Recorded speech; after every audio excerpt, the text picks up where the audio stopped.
Hi all, welcome to trade with peace coach channel. இன்னையோட market status என்னன்னு சொல்லிட்டு நம்ம பார்ப்போம். இன்னைக்கு நிஃப்டி 50 பார்த்தீங்கன்னா ஓவராலாக 114.40 பாயிண்ட்ஸ் வந்து இன்க்ரீஸ் ஆயிருக்கு. ஒரு நியூ ஹை கிரியேட் ஆயிருக்கு. 14,132.90 அந்த லெவலில் வந்து இன்னைக்கு மார்க்கெட் வந்து க்ளோஸ் ஆயிருக்கு. இது கிட்டத்தட்ட 0.82% வந்து மார்க்கெட் வந்து இன்க்ரீஸ் ஆயிருக்கு. இதுக்கு வந்து மேஜர் ரீசன் அமைஞ்சது வந்து டாடா ஸ்டீல் பார்த்தீங்கன்னா 8.37% இன்க்ரீஸ் ஆயிருக்கு. அதுக்கப்புறம் ஹிண்டால்கோ பார்த்தீங்கன்னா 6.90% இன்க்ரீஸ் ஆயிருக்கு. அடுத்தது ஈச்சர் மோட்டார்ஸ் பார்த்தீங்கன்னா 4.34% வந்து இன்க்ரீஸ் ஆயிருக்கு.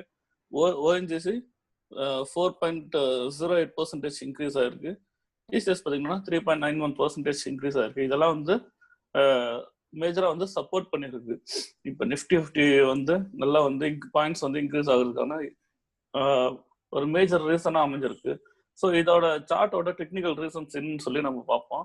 டாடா ஸ்டீல் வரையும் பொறுத்த வரையும் பார்த்தோம்னா டாடா ஸ்டீல் வந்து 1 ஹவர்ல வந்து ஒரு பாக்ஸ் பிரேக் அவுட் ஆயிருக்கு. நம்ம வந்து கண்டினியூஸா வந்து பாக்ஸ் பிரேக் அவுட் பத்தி நம்ம பார்த்துக்கிட்டு இருக்கோம். ஸோ இது பார்த்தீங்கன்னா ஒரு பாக்ஸ் ஃபார்ம் ஆயிட்டு பாக்ஸோட ரெசிஸ்டன்ஸ் வந்து பிரேக் ஆயிட்டு மார்க்கெட் வந்து மூவ் ஆயிட்டு இருக்கு. ஸோ நம்ம எப்பயுமே சொல்றது தான், பாக்ஸ் வந்து எந்த சைடு வந்து பிரேக் ஆகுது, சப்போர்ட் ரெசிஸ்டன்ஸ், சப்போர்ட் வந்து பிரேக் ஆனா கண்டினியூஸ் ஃபால் ஆகும், ரெசிஸ்டன்ஸ் பிரேக் ஆனா கண்டினியூஸா பையிங் நடக்கும்னு சொல்லியிருக்கோம். ஸோ அதோட ஹை தான் வந்து டார்கெட் சொல்லியிருக்கோம். ஸோ அதுபடி பார்த்தீங்கன்னா பாக்ஸ் பிரேக் அவுட் வந்து ஒரு நல்ல எங்கல்ஃப் கேண்டிலா வந்து 1 ஹவர்ல க்ளோஸ் வச்சுட்டு ஃபர்தரா வந்து பையிங் நடந்திருக்கு. இன்னும் கூட பார்த்தீங்கன்னா இது ஒரு 20 பாயிண்ட்ஸ் கிட்ட வந்து ரீச் ஆகிறதுக்கான சான்சஸ் இருக்கு, பாசிபிலிட்டிஸ் இருக்கு. ஸோ இன்கேஸ் பை வந்து கண்டினியூ ஆயிடுச்சுன்னா இன்னும் ஒரு 20 பாயிண்ட்ஸ் வந்து இன்க்ரீஸ் ஆகிறதுக்கான பாசிபிலிட்டிஸ் இருக்கு. ஸோ டாடா ஸ்டீல் வந்து ஃபர்தரா பையிங் பண்றவங்க வந்து மேலே வந்து 700 மேலே வந்து கேண்டில் வந்து ஒரு 15 மினிட்ஸ் வந்து எங்கல்ஃபா நல்லா க்ளோஸ் வச்சுச்சுன்னா பையிங் வந்து கண்டினியூ பண்ணுங்க. அடுத்தது வந்து ஹிண்டால்கோ பார்த்துருந்தோம். ஹிண்டால்கோ வந்து 1 ஹவர்ல வந்து நம்ம எப்பயுமே வந்து ஃபிபனாச்சி ரீட்ரேஸ்மெண்ட் யூஸ் பண்றவங்களுக்கு தெரியும். 0.618 வந்து ஒரு golden ratio retracement level. So இதுவும் பார்த்தீங்கன்னா 1 ஹவர்ல ஒரு லோ டு ஹை வந்து நீங்க வந்து நான் வந்து இப்போ ஃபிபனாச்சி வந்து இது ஒரு லோவாகவும் இது வந்து ஒரு ஹையாகவும் சூஸ் பண்றேன். சூஸ் பண்ணும்போது என்னோட நம்ம வந்து எப்பவுமே சொல்ற மாதிரி 0.618 வந்து ஒரு கோல்டன் ரேஷியோ. ஸோ அங்கதான் வந்து கரெக்ஷன் அவ்வளோ தூரம் தான் வந்திருக்கு. பாடி வந்து 0.618 கீழே க்ளோஸ் வைக்காம ஜஸ்ட் ஒரு விக் மட்டும் விட்டுட்டு ஃபர்தரா அப்படியே வந்து பையிங் நடந்திருக்கு. இப்போ வந்து பார்த்தீங்கன்னா ப்ரீவியஸ் ரெசிஸ்டன்ஸ் கிட்ட தான் வந்து மார்க்கெட் இருக்கு. இங்க வந்து கேண்டில் வந்து இன்னும் க்ளோஸ் வைக்கல. ஸோ இன்கேஸ் வந்து இப்போ வந்து நெக்ஸ்ட் வந்து பை பண்ணணும்னு நினைச்சீங்கன்னா இந்த ப்ரீவியஸ் ஹை வந்து கேண்டில் வந்து 258க்கு மேலே வந்து 50 மினிட்ஸ்ல வந்து எங்கல்ஃபா நல்லா க்ளோஸ் வச்சுச்சுன்னா நீங்க பை பண்ணலாம். அப்படி இல்லைன்னா ப்ரீவியஸ் ஹைல இருக்கிறதுனால இப்போ வந்து நெக்ஸ்ட் ஒரு கரெக்ஷன் வந்துட்டு அதுக்கப்புறம் வந்து மார்க்கெட் முடியலாம். இப்போ வந்து ஒரு நெக்ஸ்ட் ஒரு ஸ்விங் எப்படி கிரியேட் ஆகுது பார்த்துட்டு அதுக்கப்புறம் வந்து கண்டினியூ பண்ணிக்கோங்க ஹிண்டால்கோ வந்து ட்ரேட் பண்றவங்க. அடுத்தது நம்ம நிஃப்டி ஆட்டோ பார்ப்போம். நிஃப்டி ஆட்டோ பார்த்தீங்கன்னா 145.45 பாயிண்ட்ஸ் வந்து இன்க்ரீஸ் ஆகிட்டு மார்க்கெட் வந்து 9,417.95 அந்த லெவல்ல வந்து இண்டெக்ஸ் வந்து க்ளோஸ் ஆயிருக்கு. இது கிட்டத்தட்ட 1.57% வந்து நிஃப்டி ஆட்டோவோட இண்டெக்ஸ் வந்து இன்க்ரீஸ் ஆயிருக்கு. இதுல மேஜர் ரீசன் அமைஞ்சது வந்து அசோக் லைலாண்ட் பார்த்தீங்கன்னா 5.115% வந்து இன்க்ரீஸ் ஆயிருக்கு. நெக்ஸ்ட் பார்த்தீங்கன்னா ஈச்சர் மோட்டார்ஸ் பார்த்தீங்கன்னா 4.34% இன்க்ரீஸ் ஆயிருக்கு. அதுக்கப்புறம் அமரராஜா பேட்டரிஸ் வந்து 4.23% வந்து இன்க்ரீஸ் ஆயிருக்கு. நெக்ஸ்ட் எம்ஆர்எஃப் 3.13% இன்க்ரீஸ் ஆயிருக்கு. எக்ஸைட் இண்டஸ்ட்ரீஸ் பார்த்தீங்கன்னா 2.59% இன்க்ரீஸ் ஆயிருக்கு. ஸோ இதுல வந்து அசோக் லைலாண்ட் சார்ட் வந்து நம்ம பார்ப்போம். அசோக் லைலாண்ட் பார்த்தீங்கன்னா இது ஓவராலா என்னோட வியூ போட்டு வச்சு நான் ட்ரேட் பண்ணிக்கிட்டு இருக்கேன். இப்போ வந்து இதுதான் வந்து அசோக் லைலாண்டோட ஓவரால் வியூ. 102.20 மேலே கேண்டில் க்ளோஸ் வச்சுன்னா 108.45 என்னோட டார்கெட். ஸோ அதை பேஸ் பண்ணி இப்போ வந்து பார்த்தீங்கன்னா ப்ரீவியஸ் ரெசிஸ்டன்ஸ் வந்து கேண்டில் வந்து க்ளோஸ் வச்சிருக்கு. இது பையிங் கண்டினியூ ஆகும்போது 108.45 என்ற டார்கெட் வந்து ரீச் ஆகுறதுக்கான சான்சஸ் இருக்கு. ஸோ இது வந்து கண்டினியூஸா வாட்ச் பண்ணுவோம். இது யாராச்சும் யூஸ் பண்ணணும்னு நினைச்சீங்கன்னா இந்த லெவல் வந்து பையிங் யூஸ் பண்ணிக்கோங்க. செல்லிங்க்கு வந்து 87.20 கீழே வந்து கேண்டல் க்ளோஸ் வச்சுச்சுன்னா 80.90 லெவல் வந்து செல் வந்து யூஸ் பண்ணிக்கலாம். அடுத்தது ஹீரோ மோட்டார்ஸ் பார்த்தீங்கன்னா -1.63% வந்து ஃபால் ஆயிருக்கு. இதோட டெக்னிக்கல் ரீசன் என்னன்னு சொல்லி பார்ப்போம். ஹீரோ மோட்டார்ஸ் பார்த்தீங்கன்னா 1 ஹவர்ல பார்த்தீங்கன்னா இது வந்து பாக்ஸோட சப்போர்ட்டை வந்து பிரேக் பண்ணிட்டு மறுபடியும் அங்கேயே வந்து சின்ன ரீட்ரேஸ்மெண்ட் கொடுத்துட்டு அதுக்கப்புறம் ஃபால் ஆயிருக்கு. இப்போ வந்து இது செல் கண்டினியூ ஆயிடுச்சுன்னா இதோட செல் டார்கெட் வந்து இதுதான் 29996.85 தான் வந்து செல்லோட டார்கெட். இப்போ வந்து மார்க்கெட் வந்து நெக்ஸ்ட் செல் பண்ணணும்னு நினைச்சிங்களேன்னா 303.5650 கீழே வந்து கேண்டில் வந்து 1 ஹவர்லயே 15 மினிட்ஸ்ல க்ளோஸ் வச்சுச்சுன்னா நெக்ஸ்ட் வந்து நீங்க செல் பண்ண ஆரம்பிக்கலாம். ஸோ என்னோட எக்ஸ்பெக்டேஷன் இதுல பாத்தீங்கன்னா மார்க்கெட் மேபி இங்க இருந்து இங்க மறுபடியும் ரீட்ரேஸ் பண்ணிட்டு அதுக்கப்புறம் செல்லு இவ்வளவு தூரம் வந்து மார்க்கெட் வந்து செல் நடக்கலான்ட்டு என்னோட எக்ஸ்பெக்டேஷன். இப்போ இன்கேஸ் நீங்க செல் பண்ணணும்னு நினைச்சீங்கன்னா இந்த லெவலுக்கு கீழே வந்து கேண்டில் க்ளோஸ் வச்சா மட்டும் நீங்க செல் பண்ணுங்க. இது கீழே வந்து கேண்டிலோட பாடி க்ளோஸ் வைக்கணும். கேண்டிலோட பாடி வந்து க்ளோஸ் வச்சுச்சுன்னா நீங்க வந்து ஃபர்தரா வந்து நீங்க செல் பண்ணலாம். நெக்ஸ்ட் ஈச்ஆர் மோட்டார்ஸ் பார்த்தோம்னா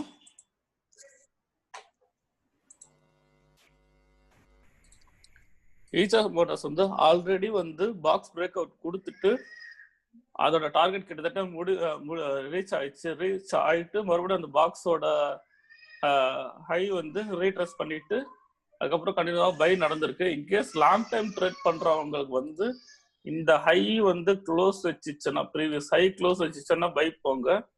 அதே மாதிரி பாத்தீங்கன்னா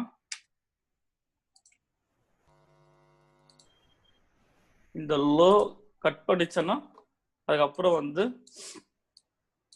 நீங்க செல் போகலாம். ஸோ செல் பண்ணீங்கன்னா அதுக்கு அடுத்தோட சப்போர்ட் தான் வந்து இதோட டார்கெட். இந்த மாதிரி வந்து ஃபிக்ஸ் பண்ணி பண்ணுங்க. இந்த லோவை கட் பண்ணிச்சானா கேண்டில் டேல வந்து க்ளோஸ் வச்சுச்சுன்னா ஃபர்தரா நீங்க செல் பண்ணலாம். இன்கேஸ் நீங்க ரெசிஸ்டன்ஸ் வந்து பிரேக் பண்ணிச்சானா நீங்க வந்து கண்டினியூவா பை பண்ண ஆரம்பிக்கலாம். அடுத்தது அமரராஜா பேட்டரிஸ். அமரராஜா பேட்டரிஸ் பாத்தீங்கன்னா 1 ஹவர்ல வந்து ஒரு ட்ரெண்ட் லைன் பிரேக் அவுட். இப்போ பாத்தீங்கன்னா ஒரு ட்ரெண்ட் லைன் வந்து நல்ல இங்கல்ஃபா கேண்டில் க்ளோஸ் வைக்கணும். க்ளோஸ் வச்சுட்டு அதுக்கப்புறம் வந்து ரீட்ரேஸ் பண்ணிட்டு அதே இடத்த வந்து ரீட்ரேஸ் பண்ணிட்டு கண்டினியூவா பையிங் நடந்திருக்கு. இதுதான் வந்து அமரராஜா பேட்டரிஸ் வந்து இன்க்ரீஸ் ஆகுறதுக்கான டெக்னிக்கல் ரீசன் என்னன்னா ட்ரெண்ட் லைன் வந்து பிரேக் ஆகிருக்கு. அடுத்தது பேங்க் நிஃப்டி பார்ப்போம். பேங்க் நிஃப்டி பாத்தீங்கன்னா இன்னைக்கு -13.40 பாயிண்ட்ஸ் வந்து ஃபால் ஆயிருக்கு. கிட்டத்தட்ட -0.04% வந்து ஃபால் ஆயிருக்கு. இதுல மேஜரா இன்க்ரீஸ் ஆனது பாத்தீங்கன்னா ஃபெடரல் பேங்க் பாத்தீங்கன்னா 3.67% வந்து இன்க்ரீஸ் ஆயிருக்கு. ஸோ ஃபெடரல் பேங்கோட சார்ட் பார்ப்போம். ஃபெடரல் பேங்க் பாத்தீங்கன்னா இதுவும் பாத்தீங்கன்னா ஓவரால் 1 ஹவர்ல பாத்தீங்கன்னா உங்களுக்கு வந்து இது ஒரு லோவாகவும் இது ஒரு ஹையாகவும் சூஸ் பண்ணி ஃபிபோனாச்சி ரீட்ரேஸ்மெண்ட் டிரா பண்ணீங்கன்னா கரெக்டா நியர்பை 618 கோல்டன் ரேஷியோ தான் வந்து வந்துருக்கு. எப்பயுமே வந்து ஒரு என்ன சொல்றது ஃபிபோனாச்சி ரீட்ரேஸ்மெண்ட் யூஸ் பண்றவங்க வந்து இந்த கோல்டன் ரேஷியோ வரும்போது எப்பயுமே யூஸ் பண்ணிக்கிறது ஒரு நல்ல சான்ஸ்.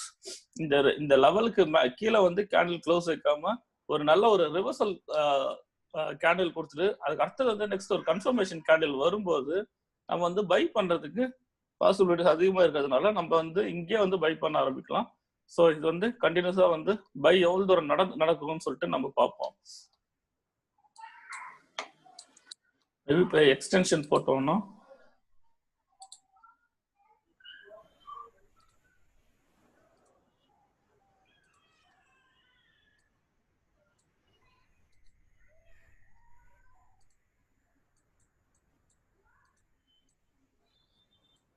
மேபி இது வந்து 76.95 வரையும் கூட வந்து போகிறதுக்கான சான்சஸ் இருக்கு.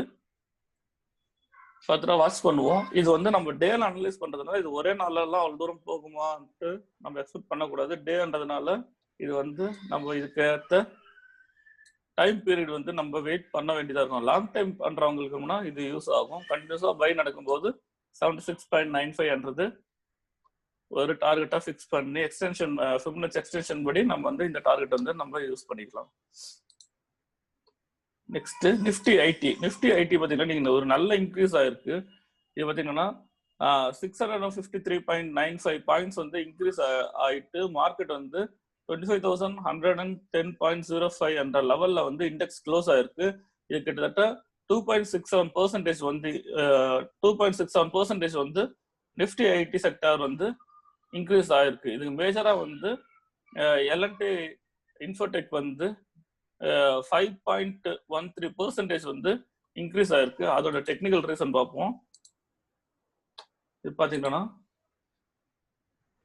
1 ஹவர்ல வந்து பாக்ஸ் கிரியேட் ஆயிட்டு பாக்ஸோட ரெசிஸ்டன்ஸ் பிரேக் ஆயிட்டு அதோட டார்கெட்டும் கொடுத்துட்டு அதுக்கு மேலேயே வந்து மார்க்கெட் மூவ் ஆயிருக்கு. எப்பயுமே வந்து கன்சர்வேட்டிவ் ட்ரேட் பண்றவங்க பொறுத்த வரைக்கும் கேண்டில் வந்து எங்கல்ஃபா க்ளோஸ் வச்சுட்டு மறுபடியும் வந்து ஒரு ரீட்ரேஸ்மெண்ட் கிடைக்கும் போது அது ஒரு நல்ல ஒரு ஆப்பர்ச்சுனிட்டி. அதே எங்க இடத்த வந்து எந்த லெவல்ல வந்து பிரேக் அவுட் கொடுக்குதோ மறுபடியும் அந்த லெவல்ல வந்து ஒரு ரீட்ரேஸ் பண்ணும்போது அது வந்து ஒரு நல்ல என்ட்ரியை நம்ம கன்சிடர் பண்ணிட்டு நம்ம அந்த அந்த அந்த சைடு வந்து நம்ம ட்ரேட் பண்றது வந்து நல்ல ஒரு ப்ராஃபிட் புக்கிங்காக யூஸ் ஆகும். அது இதுல டிசிஎஸ் நம்ம வந்து கண்டினியூஸா பாக்குறோம். டிசிஎஸ் வந்து 3.91% இன்க்ரீஸ் ஆயிருக்கு. அதோட டெக்னிக்கல் ரீசன் பார்ப்போம். இது பாத்தீங்கன்னா 1 ஹவர்ல வந்து நம்ம ஏற்கனவே சொன்னதுதான் 0.618 பாத்தீங்களா. இங்கேயும் வந்து ஒரு கரெக்டா அந்த கோல்டன் ரேஷியோ வரையும் தான் வந்து பிக் கொடுத்துட்டு கரெக்ஷன் கொடுத்துட்டு அதுக்கப்புறம் பாத்தீங்கன்னா பையிங் வந்து கண்டினியூவா நடந்துகிட்டு இருக்கு. ஸோ இதுதான் வந்து ஃபிபொனாச்சி ரீட்ரேஸ்மெண்ட்டோட பெரிய பிளஸ் என்னன்னா இந்த கோல்டன் ரேஷியோ 0.618 அந்த பெர்சன்டேஜ்க்கு வந்துட்டு அங்கிருந்து ஒரு ரிவர்சல் கொடுத்துச்சுன்னா பையிங் வந்து நல்லா வந்து ஒரு ப்ராஃபிட் கொடுக்கும். பையோ செல்லோ நீங்க எந்த பக்கம் இருக்கீங்களோ அந்த கோல்டன் ரேஷியோ வந்துட்டு அங்கிருந்து ஒரு ரிவர்சல் கொடுத்துச்சுன்னா உங்களுக்கு டார்கெட் வந்து நல்லா புக் பண்றதுக்கு வந்து நல்ல ப்ராஃபிட் புக் பண்றதுக்கு யூஸ்ஃபுல்லா இருக்கும். அடுத்தது நிஃப்டி ஃபார்மா செக்டர் பாத்தீங்கன்னா 147.85 பாயிண்ட்ஸ் வந்து இன்க்ரீஸ் ஆயிட்டு நிஃப்டி ஃபார்மாவோட இண்டெக்ஸ் வந்து 13,149.80 அந்த லெவல்ல வந்து இண்டெக்ஸ் க்ளோஸ் ஆயிருக்கு. இது கிட்டத்தட்ட 1.14% வந்து இன்க்ரீஸ் ஆயிருக்கு. இதுல மேஜர் ரீசனா பாத்தீங்கன்னா ஆரோ ஃபார்மா 4.28%, லூபின் வந்து 2.51% வந்து இன்க்ரீஸ் ஆயிருக்கு. இது ரெண்டுத்தோட சார்ட் நம்ம பார்ப்போம். லூபின் பொறுத்த வரைக்கும் பாத்தீங்கன்னா லூபின் வந்து 1 ஹவர்ல வந்து பாக்ஸோட ரெசிஸ்டன்ஸ் பிரேக் ஆயிட்டு இங்கேயும் ஒரு நல்ல ஒரு கன்சர்வேட்டிவ் ட்ரேடிங்கா தான் நம்மளுக்கு கொடுத்துருக்கு. கேண்டில் நல்ல ஒரு எங்கல்ஃப் கேண்டில் க்ளோஸ் வச்சுட்டு மறுபடியும் ரெசிஸ்டன்ஸை மறுபடியும் ஒரு ரீடெஸ்ட் பண்ணிட்டு அதுக்கப்புறம் வந்து பாக்ஸோட ஆல்மோஸ்ட் டார்கெட் முடிச்சிச்சு. ஸோ இது ஃபர்தரா வந்து இது வந்து எப்படி ஒரு ஸ்விங் ஃபார்ம் ஆன பிறகு நம்ம வந்து லூப்பின்ல வந்து ட்ரேட் பண்ணலாம்.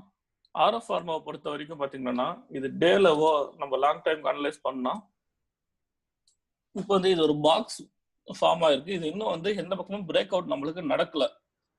ஸோ இன்கேஸ் பை சைடு வந்து ரெசிஸ்டன்ஸ் வந்து பிரேக் ஆயிடுச்சுன்னா நீங்க வந்து இந்த பாக்ஸோட ஐ வந்து நீங்க டார்கெட்டா கன்சிடர் பண்ணி இது வந்து லாங் டேர்ம் இன்ட்ராடே கிடையாது. இவ்வளவு தூரம் வந்து போறதுக்கான சான்சஸ் இருக்கு. இன்கேஸ் இங்க இருந்து மார்க்கெட் ரிவர்சல் ஆயிடுச்சுன்னா பாக்ஸோட சப்போர்ட் வந்து பிரேக் அவுட் ஆயிடுச்சுன்னா